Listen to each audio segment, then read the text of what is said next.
I am Christine Thomas. I'm the head of music partnerships at Dolby. That means technical enablement of the music industry. So all of you. It's a big job because it's a big industry, and I absolutely love it. And I am very happy to welcome my panel participants today, my friends. Jason, would you mind telling everyone what you do? Good afternoon, everybody. My name is Jason Kpana. I'm the SVP of Artist and Labor Relations at Tidal. Been at the company since 2015, and I'm really excited to be here with you guys today. Thank you so much for having us, and shout out to the Tidal team somewhere in the room today, too. Thank you. And DURO, would you mind? How you doing, everybody? My name is DURO. I'm a mix engineer, producer, just a studio rat. I work at Republic Records. I'm a senior vice president of A&R, and I oversee our New York recording studio. He got to add legend to that as well. Indeed. Legendary. He undersells himself every time. He's tremendously talented, this gentleman, I will tell you. They both are. And I'm very, very pleased to have you. So we're going to have a chat today.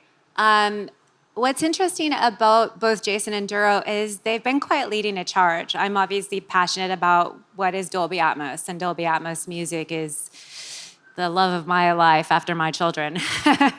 So I will say, though, I didn't have to convince these gentlemen. And I'd be very interested in how, for me, Dolby Atmos is about empowering the artist. It's about empowering the creative. It's about the ability to make all of the choices that you would want to make, deliver all of the dream that you have when you're originally creating, when you're originally envisioning this sculpture, this beautiful piece of music. And putting that in the hands of all of you so that you can make that beautiful music and also believe that it will be delivered to the world, to all of your fans, with absolute creative intent. That's my passion. But DURO, I'd be very interested to know why you love Dolby Atmos and how you see it empowering the creative. Well, I've said this many times before. As a mix engineer, I mixed records for 25 years before I came to the label. When I first was introduced to Atmos, I was just blown. It actually inspired me to want to mix more. I kind of took a break from mixing, just felt like I was doing the same thing all the time. And the tools immediately made me think about how I had always envisioned mixes. I feel like I've been mixing in Dolby Atmos in my entire career, just the way I think about music and space and placement of sounds and just all the things, spending hours just messing with reverbs and phase to try to make something sound like it was over here. And now there are actually tools that I can just turn a knob and allows me to do these things. Was just really just amazing to me. And just from there, that just sparked my curiosity to dig in and just learn more about it and how to use it just to push the music and the things that we're making, just how to push it forward and just take it, beyond what we've been doing. Jason, for you, I'm interested to know how your perspective on how it empowers the creative as well, but also what does it bring for you personally? Well, I'm not an engineer. I've been in the music industry 20 plus years. I've served as a VP of operations and A&R at SRC Universal. And for me, especially from a Tidal perspective, I'm always looking for what's in service to the artist community. And I got to say, working with you guys, being one of your very early partners, your energy was infectious. The product was amazing. And anything that we could serve to the artist community that will help them to continue to build their fan base, continue to connect with fans that they might not be able to connect with, I'm all for. And especially as we start to focus really on our rising artists with our Rise and Reimagine program, when it really begins and ends with the music. And if you could serve up to your fans your music in different various formats, especially the ones who are in tune to what you guys are doing with Atmos, and it could give you more placements and more opportunities to be seen and heard, I'm all for it. And I really think it comes down to educating the emerging artist community about the fact that this is available to them and that it's accessible. Let's talk about education for a second, because that's obviously the sweet spot for both of you. DURO, I'd love for you to share a little bit about how you're introducing it. It's obviously the challenges, as well as what is that moment? How do you get to that moment where it really connects? What does that look like for you? I think it's getting, once we've had clearly a lot of artists like, what is this? What are you doing to my music? And getting them in a room and having them like experience it just in a way that falls in line with their original intent, and not, just doing random things that don't necessarily connect with bringing more emotion to the record.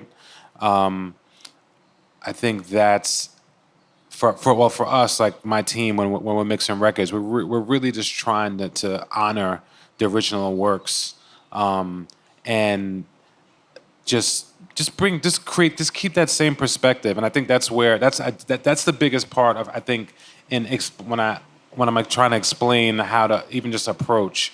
It's just creating, a 4-dimensional version of a record, not trying to make a new song when you're creating a mix. And you're doing something a little bit unique. I've had the wonderful luck of spending a lot of time at the studio that you're running in New York. And your team and the care that you take, I think, is fundamental to the process. And I'd love to know how you're approaching both the new work and the catalog work. I think it all boils down to intent and honor, and just taking the time to understand what the artists, what they're trying to make people feel with the music. I think that's foremost. I think, again, coming from all my experience as a stereo mixer, when I hear a record and I speak to artists about what they're trying to convey, or when I listen to the song and it makes me feel something, how do I make others feel this even more?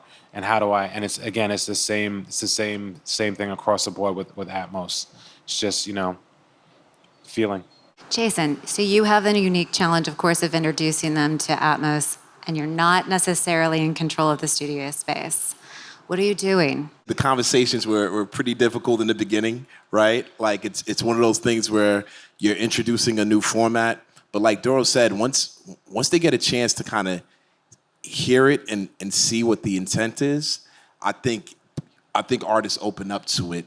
And that's why I'm so excited about really owning in and focusing on rising artists and how we could bring the similar format, not to just the legacy acts, and on some of these legendary records that we're getting a chance to listen to in a new and different ways. I told you that I got a chance to see Usher at Dolby Live a couple of weeks ago, and I was just blown away at how those classic records slapped in that theater.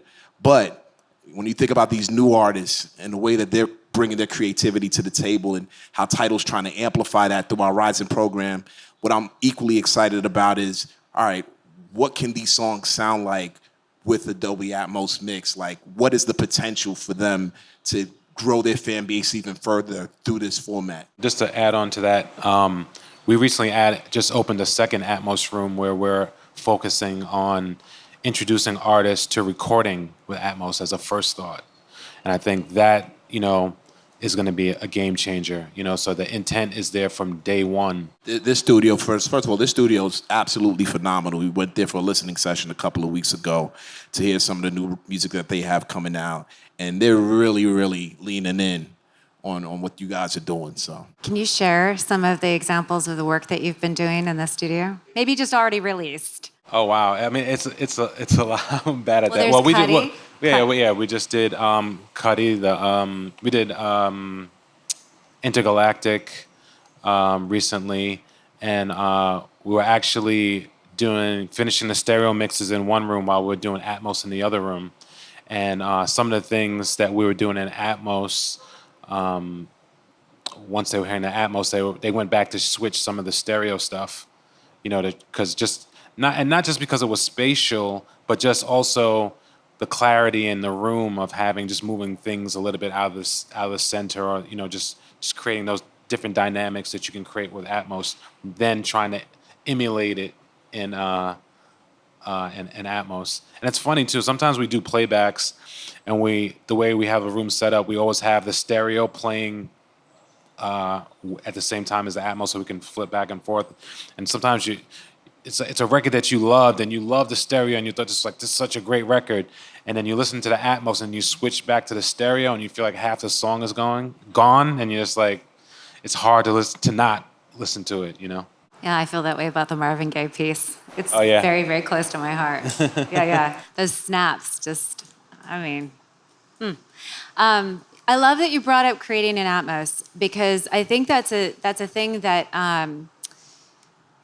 again, an area where you guys are leading the charge. The fact that the tools will allow you to derive the stereo mix and then still make all the changes that you want to make, so you can control that opportunity from the very beginning.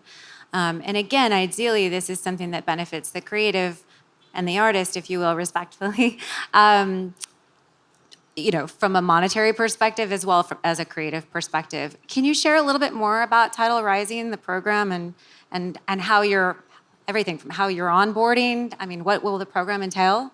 Absolutely. So Tidal Rising is a program that has existed since the company started back in 2015, with the original owners purchased it. Now that we've been acquired by Block, over the last 2 years, some folks that are in this room right now, shout out to Alex and Shar, have been working on Rising Reimagine, which is kind of taking our Rising program and putting it on steroids, to be honest with you.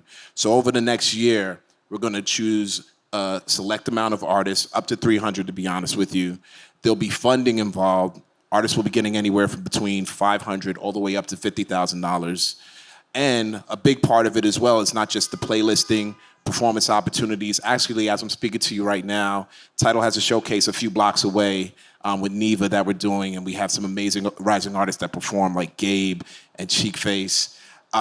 But a big part of the program is going to be education, right? A lot of the stuff that we're talking about right now, we may be a privy to because we're in this business and we have a chance to have access to these things before they even come out to the public. But it can't be missed that there are a lot of artists that are just making their music to make their music and have no idea at what the possibilities are. So I think our job from a Tidal perspective and supporting rising artists and trying to bring their creativity to the forefront, sometimes without the help of any labels, without the help of big management or anything like that, is to provide them with that information. It's education, and that's one of the 3 pillars that we're going to be focusing on. So we're really looking to bring this information of how you can mix an Atmos with the tools that you guys are providing to these rising artists. So we're really excited about the program. We teased it a little bit about a week ago. If you're in this room and you're an artist, please go to tidal.com/4artists for more additional information. Nicely done. And in terms of education, so we're referencing that quite a lot. How do you get it? What is it? One of the fantastic things that I love about Dolby is everything's open. So you can go to professional.dolby.com or the Dolby Institute website. They're cross-referenced, actually. And you can find everything from the quick start guide, modulated training, watching somebody with a mouse on the computer or, on the desktop. But what's fantastic is that the tools are natively integrated. So your favorite DAW, yes, Atmos. There are over 800 studios that currently meet best practices. I will, again, shout out to DURO because it is stunning. It is a beautiful, beautiful place.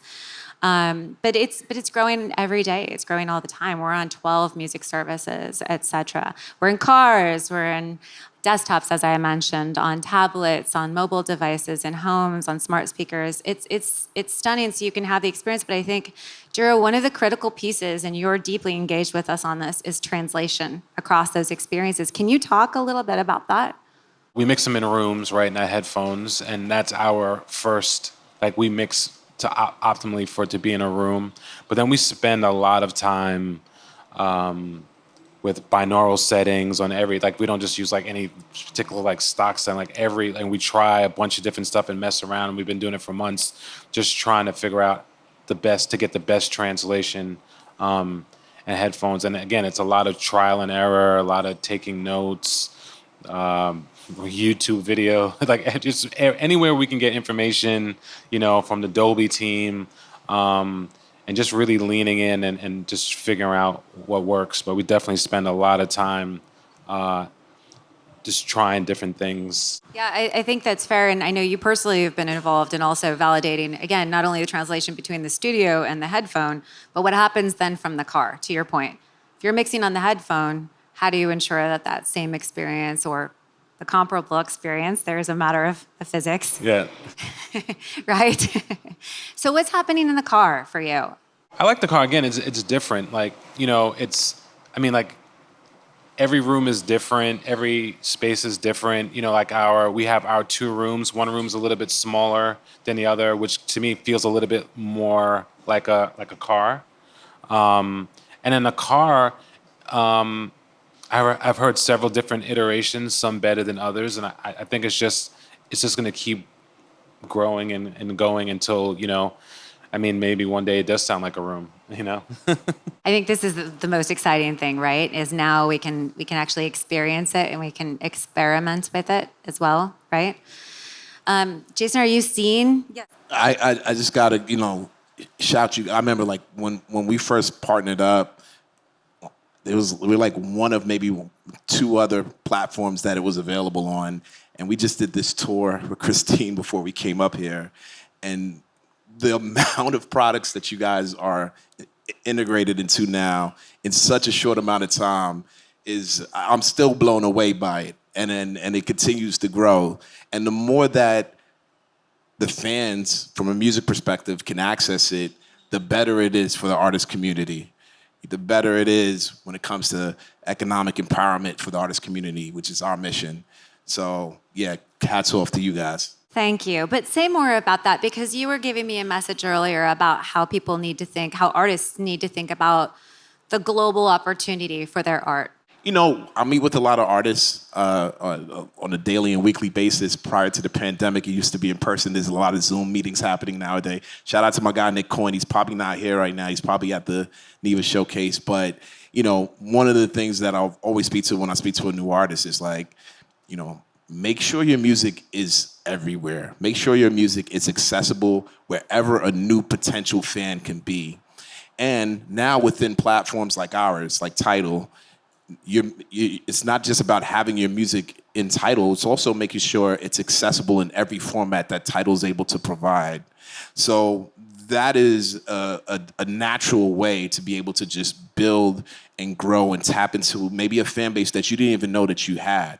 I'm just talking about the way that people consume music now. You have fans that's only listening to music in Dolby Atmos. If it's not available in it, they're not hearing you. So it's one of those things where it's like, it's incumbent on us to just make sure that we continue to educate the artist community that this is available to you, this is accessible to you, and not only that, how to do it, how to be able to do it easily and benefit from it.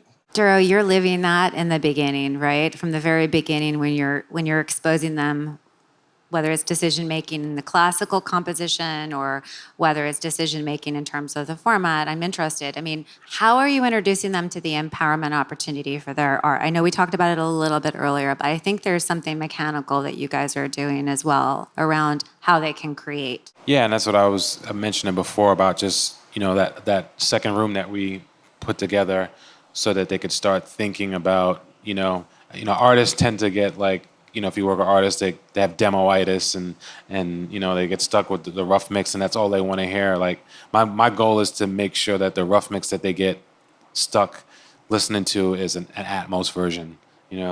So whether we create it in that room and have vocals or whatever we're doing like that are in Atmos to when they get in their car.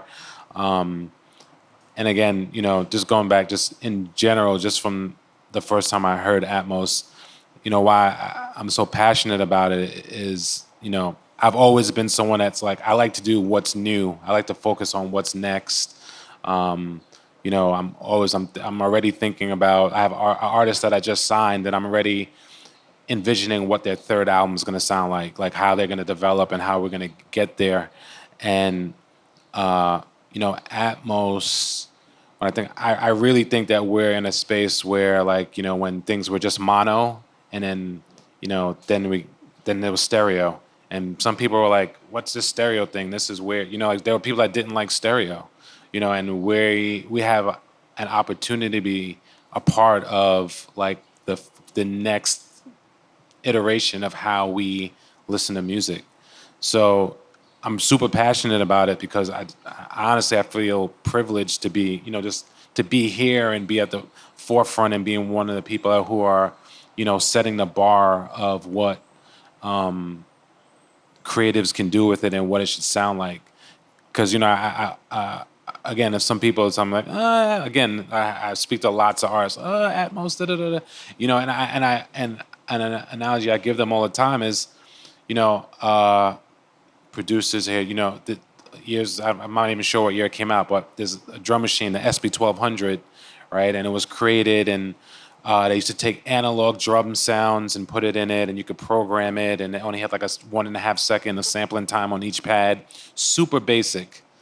And some kids took that technology and figured out that you could time stretch samples and, you know, made incredible albums, you know, like early Tribe Called Quest and all these like albums and things from the golden era with that machine that was created essentially to be used one particular way.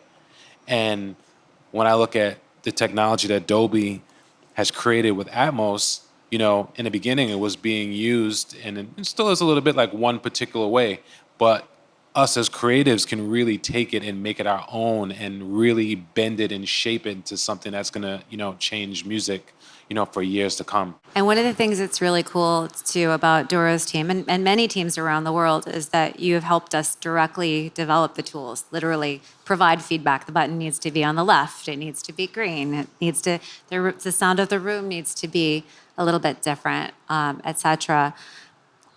So you're key to that process. And then you've also been involved with the tuning, right? Feedback for our partners as well, ensuring fidelity and again, protecting creative intent from that perspective. So about creative intent, I'm gonna ask you something a little bit disruptive. How do you feel about upmixing, DURO? Not a fan. Again, it's not, it's just, there's not much more to say. What's the problem for the artist? I mean, it's not what they made. You know, they have no input. It's like just a thing, you know? It's just like it's like a loudness button. And what's the problem for the monetization opportunity for the artist? Actually, I don't know. It's not a new master. It's not a new master. I learned something today. Yeah. It's not a new master. Don't do it. I'm mixing bad. Creatives don't like it. So Jason, so what happens? People come on to artists to Tidal Rising, right? You onboard artists. Yeah. Then what happens? So right now we're in the selection process, right? We've been essentially doing a road tour the last couple of months, educating our distribution label partners and also informing artists directly about what we're doing. We put the teaser out there last week, so we're going to be going through and selecting a handful of artists over the next few weeks. We'll be launching pretty soon, and then from there, that's when the work begins, right? Like whatever their priorities are, we want them to be our priorities. If you're working on an album, we want to see how we could best amplify it through our cross-functional teams, whether it has to do with a partnership opportunity or perks or a performance opportunity, or even providing them with the opportunity to work with Dolby Atmos. Let's see, you know what I mean? Like Absolutely, we want to be able to provide things like that and be able to say that Tidal was able to bring that opportunity to the table. You know what I mean? So that is the next step. The next step is like, you know, not only selecting these artists, but like starting to put in work on where they need the most help. And that's even if they have a project out currently that could use a little bit of uplifting, you know? How many people in the audience are going to find Jason after this? That's it. There you go. How many people are going to find DURO after this? Yeah, that's what I'm talking about. I've been listening to DURO's mixes since I was a teenager, listening to DJ Clue mixtapes. I'm from Queens. This guy means a lot to us. I gotta say that. Scott means a lot to us, and he's been a part of many iterations of where music has come from to where music is now. And the fact that he's even co-signing this is a big deal to the artist community that follows everything that he does. So, yeah, man, hats off to you, my brother.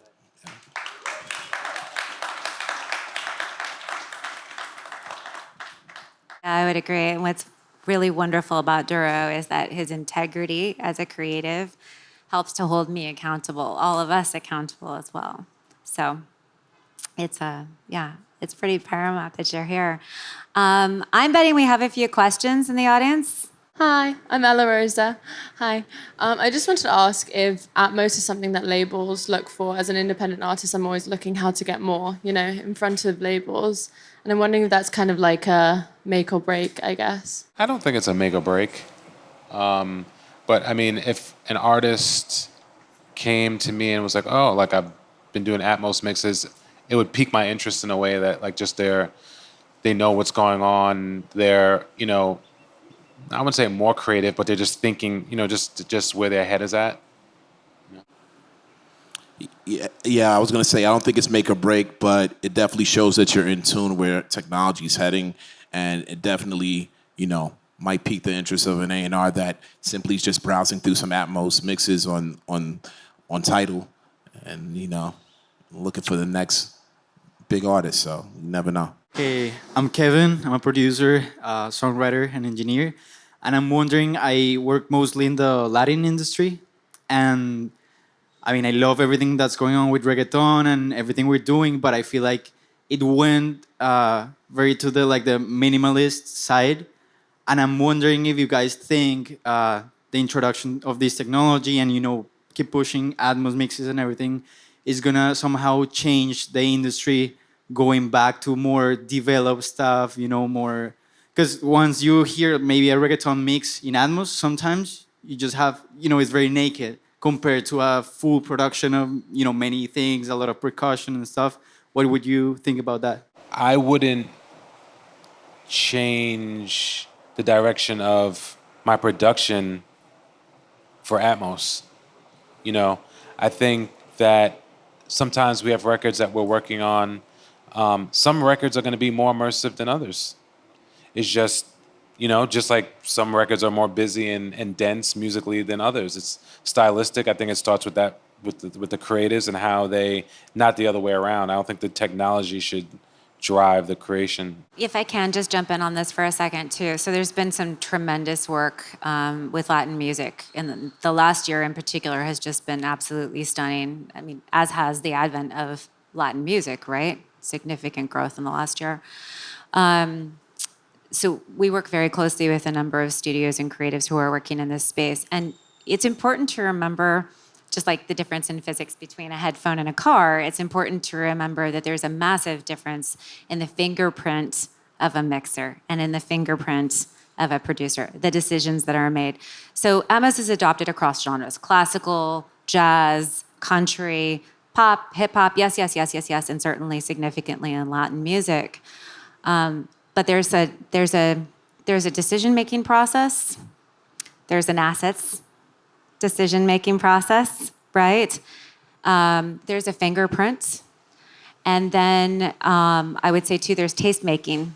Hello, my name is Elijah Thomas. So one of the questions I have is, we're currently in an age where a lot of people are producing out of their bedrooms, right? So a lot of these guys have stereo set up. Some of you guys may not have that. They might just have headphones, right? And so one of the issues I've seen with Dolby Atmos, even though it does open up a lot of doors, is the cost. The barrier of entry is cost mainly, right? So if you're going from a 2-speaker setup in your studio to maybe let's say 7 monitors or something like that in your studio, it's a very big price increase to try to create something that is now Dolby compatible. So would you guys say that there's a move forward in the future where you guys might be able to do some type of emulation through headphones or something like that for someone that may not be able to afford to make a full studio that's Dolby Atmos compatible, but maybe be able to emulate it in a software way? Great point. And it tends to be what I want to do is give you all kinds of resources, so come see me. Couple of things. First of all, so in terms of the monitoring, we've actually devised opportunities and suggestions and references, and there are a lot of partners who are making these available for you to work and monitor on 2 speakers. If that's what you have, here's how you monitor. But it's key to understand translation, right? So first, here's how you start on headphones. Here's how you validate translation to 2 monitors, to 7 monitors. You will need to understand translation just like you will need to do anything, right? And at some point, you typically do go into a studio. So do that prep work, go into the studio, validate it. There's actually a gentleman in the audience I'll introduce you to later as well. He's done a lot of this work. Once you understand translation, you can do more and more of that work on the headphone. But it's key that you know what's going to happen when you get in the car, because you don't have all of the same opportunities on the headphone that you will in the car, and you want your music to not be future-proof, to be now-proof, right? There are 8 manufacturers that have already announced or are on the road today. You want to make sure that your music is banging in that car, right? So come see us. Hi, my name is Leia the Leo. I am an independent artist. I'm mixing my upcoming EP through Dolby Atmos with the accelerator. I am an R&B artist, but I do like to genre bend. So I wanted to know what your thoughts are, what you're looking for in an artist in their sound. I know there's power in consistency, but there's also power in reaching outside of the box. So I'm kind of trying to figure out what lane I want to put myself in, or if it's good to stick outside of a lane, create my own, you know? I think I'll take this one. I can't tell you that. I would never sit here and tell any artist in this room what they need to do with their sound, what they need to do with what you deem to be your creativity. I think my job is to shine a light on it once we get it. So, I would say that, follow your heart as far as like the direction of this type of music that you want to go towards. Nowadays, because of streaming, you can do a 10-track album with 10 different genres, and there'll be a place for all 10 of those songs. You know what I mean? Like, there's so many different opportunities to take advantage of the fact that we have so many different mood lists and formats and things like that. So the world is your oyster when it comes to music nowadays. So I definitely won't sit here and try to tell you what you're supposed to do with your sound, but shout out to everybody in this room that's producing, songwriting, what is going on here? This is incredible. It's incredible. There's a place for you at Tidal, man. We focus heavily on credits. I don't know if everybody knows this, but we have enhanced credits on Tidal. A lot of popular publications use our credits to review albums and things like that. Make sure you're submitting your metadata. If you're producing, songwriting, and all that, that needs to be shown in the songs that you put out, so that when somebody searches for you as an engineer or searches for you as a producer, they can see everything else that you worked on Tidal as well. So shout out to everybody putting in all that work on their music in here.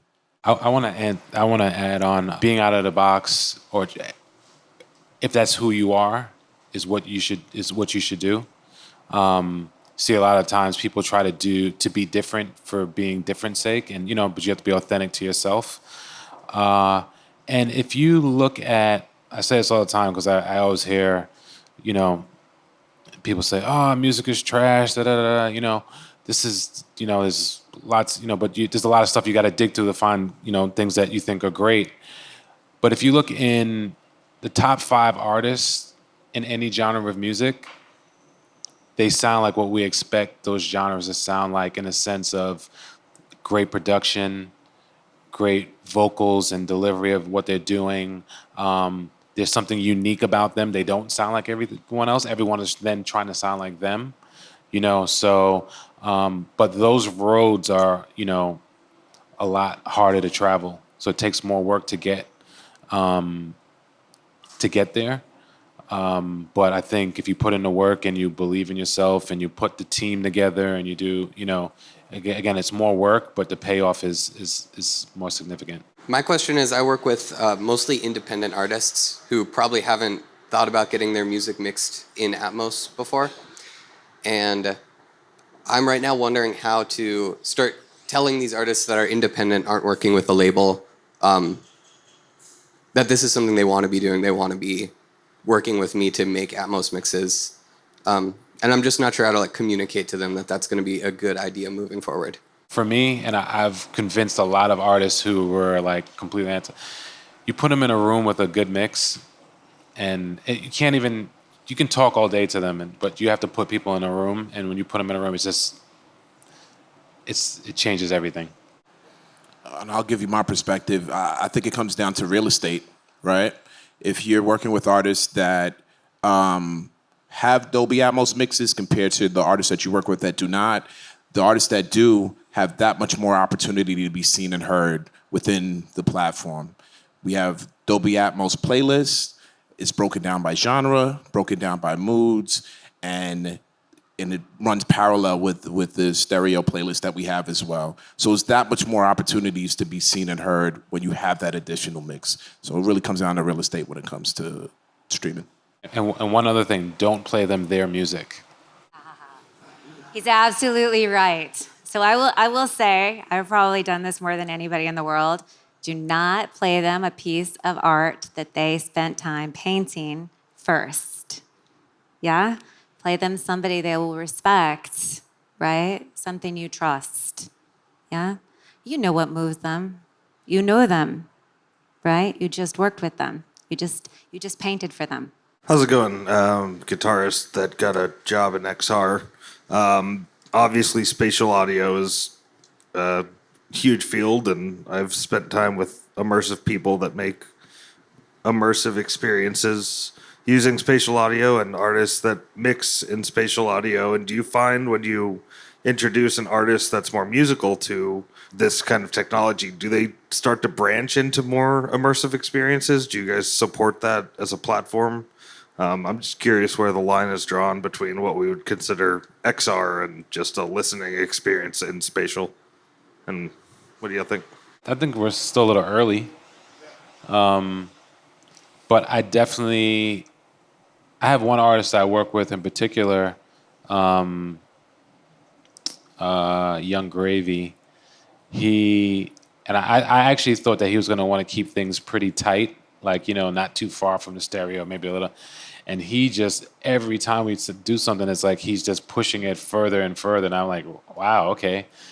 He's someone I thought that would want to keep it super tight. And then artists that are, that I think are like super open-minded and whatever, they want to keep it, so it's, it's still early. I haven't seen enough to kind of make that kind of assessment, but. I think like 2 years ago when we first kind of started working together, it was a lot more of us having to explain what it was back then, not only to artists, but to our label partners and even engineers, to be honest with you. Then we got hit with a global pandemic. Studios started closing down and things like that. I think the difference between then and now is that we're now being approached with, hey, my Dolby Atmos mix is coming out on this date, or it's going to be day and date. And like, that's the biggest difference. It's like the amount of artists that are familiar with it, interested, or just simply starting to deliver to us on an ongoing basis. Yeah, I think that's true.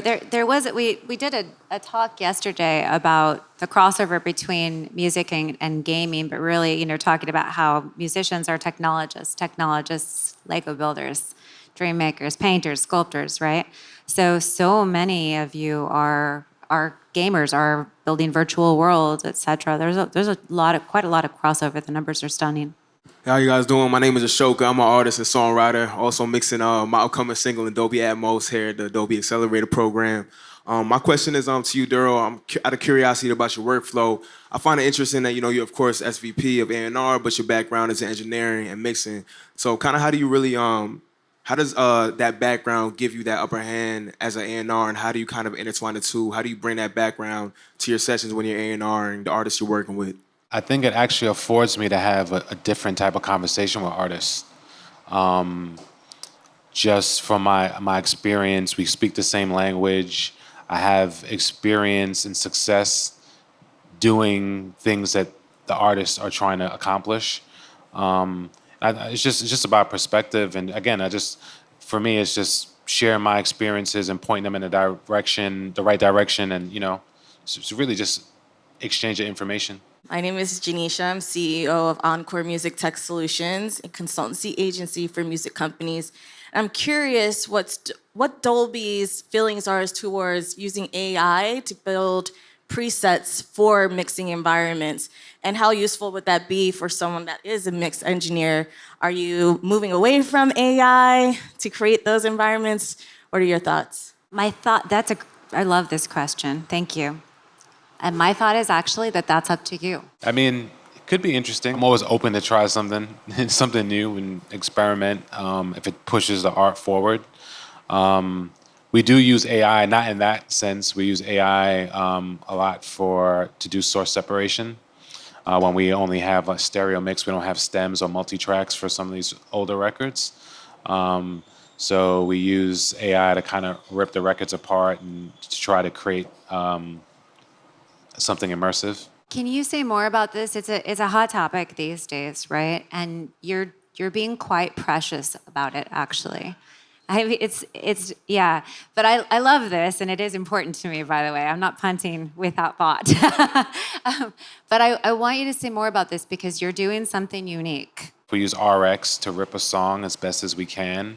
But I guess the more proprietary thing is the stuff that we do once we have those individual stems that we're able to pull out of the stereo. And really a lot of it just comes, again, from my experience as an engineer. The root of it is based in, like, when I first started mixing records in the early 90s, I would get a kick, snare, hat, a bass, and like a loop, one sample. And I would have to figure out how to make that one sample compelling for 4 minutes, and using filters and different things to pull different sounds out of the loop. And, so, I mean, that's the basic idea of what we've been doing with source separation. But we've, using that concept with the modern tools has allowed us to do some really compelling Atmos mixes with just limited resources. But it's not the way we necessarily want to do it. But I come from a place where I work with whatever you give me, whatever tools I have, I'm gonna make the best out of it. I have preferences, but it's not like a hard line. And you're not stemming for speed, you're stemming from necessity, and you're validating, you're curating reverb, room sound, all of these components, not just splitting it apart so that you have a file format. No, absolutely, because again, it goes to just like, just being respectful to the intent and just understanding what an artist was trying to accomplish originally. We're not recreating the wheel. I work at Beatport, and I look after our DJ brands and our producer brands. So we think a lot about that early stage in the creative process, but we're also thinking a lot about the listeners and what they want. And I guess my question, probably for Jason, what kind of listeners are most interested in listening to audio in this format? Obviously, I think our audiences skew slightly differently, but I think it'd be really helpful to understand what the demand is like for this format. I think the person that uses Tidal is already somewhat of an audiophile. They're already kind of leaning in and interested in different formats of ways to listen to music. I think we attract a fan of not only people that want to discover artists, but people that want to discover music in different ways.